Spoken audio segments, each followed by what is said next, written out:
Hello, Anthony. I'm going to explain what I meant by the base demands at the tap stands, that question that you asked in our meeting today, um, or our meeting yesterday.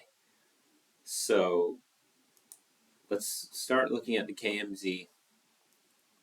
So basically, I just put demands.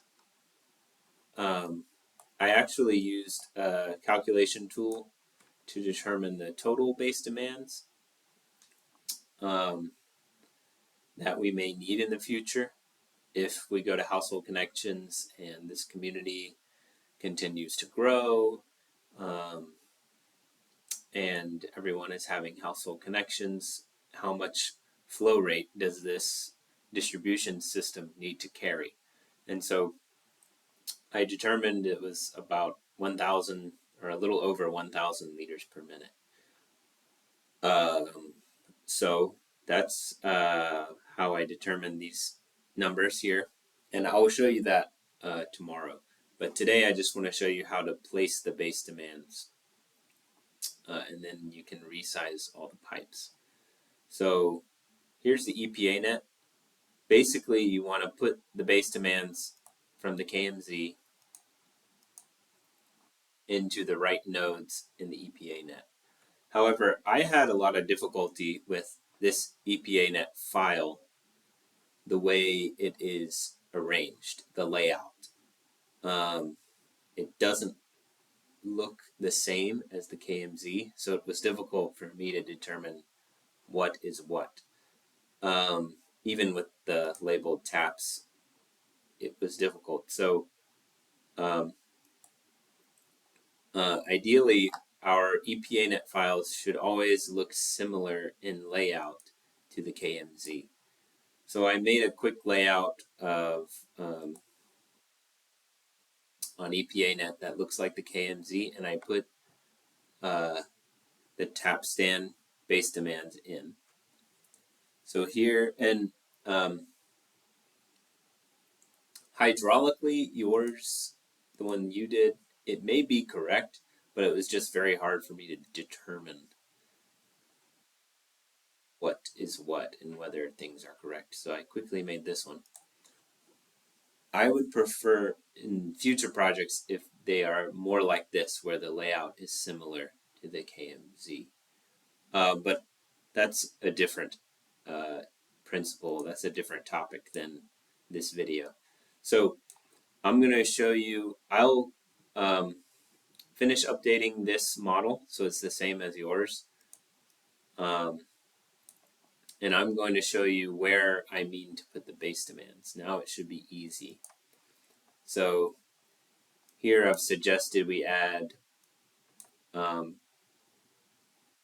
okay, so that you come from the tower, you come down in this pipe to the market sanitation, and then there's a T branch here that's going up to this zone, and I've added some base demands in here. So basically in your model, you make sure you have a node.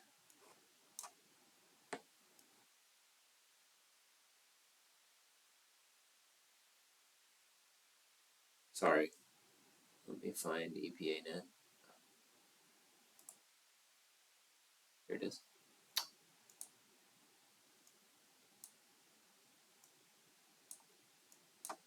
So here, make sure you put a node in your model where you can put these base demands.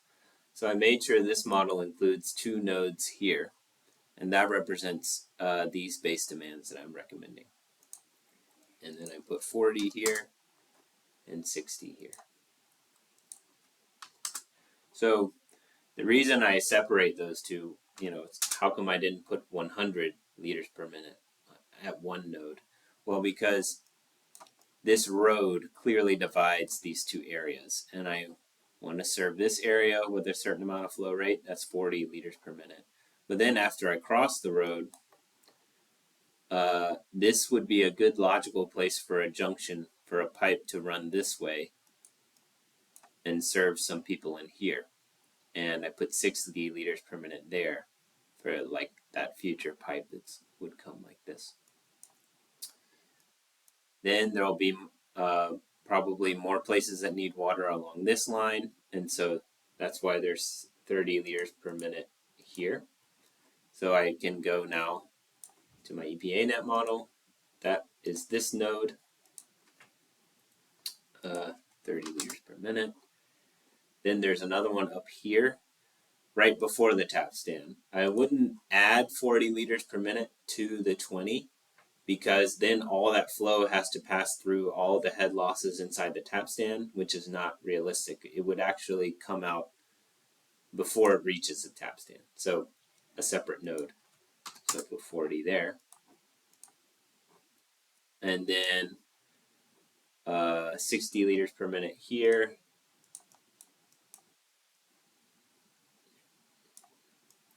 You can see, okay, these are the taps out here, and then there's a node right there for that 60 liters per minute.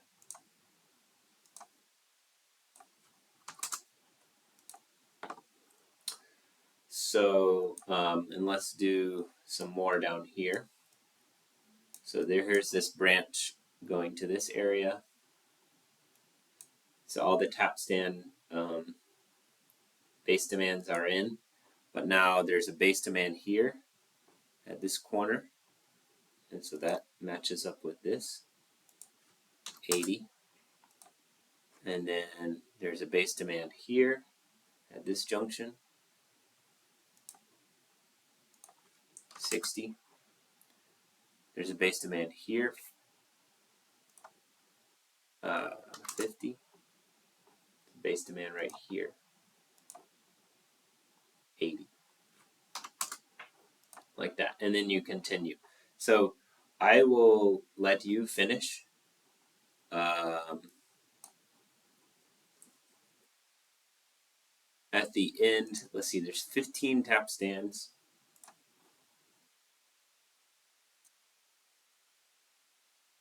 That's 300 liters per minute.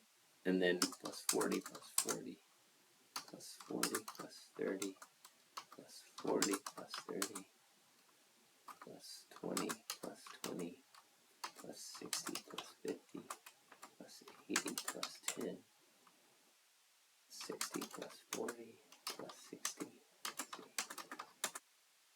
There should be 1,080 liters per minute in this whole system.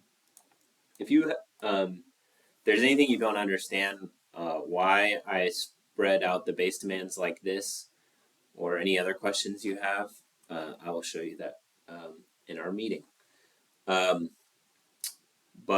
basically, I just tried to put the base demands where the houses are. There's a lot of houses in this area, where the houses and where the future houses will be. A lot of houses in this area, a lot of houses up here that will need to be served. So that's why there's high base demands in this area. There's a branch that will come this way, coming from this point. So there has to be a base demand of all the flow that this area will need. There's a point here. We could add a branch going down this way for houses here. So there's a base demand there. The school might need some extra liters per minute if they decide to put water to multiple buildings or something like that one day. And then same for in this area. I think there could be a lot of household connections in this area. There will be a few out here, so I added 20 liters per minute there. So things like that. So that's how I determined all of that. So I'll complete this Epanet, update the details, then I'll let you add the base demands and resize the pipes and just check over it, make sure things are accurate. And we will discuss in our meeting. Thank you, Anthony.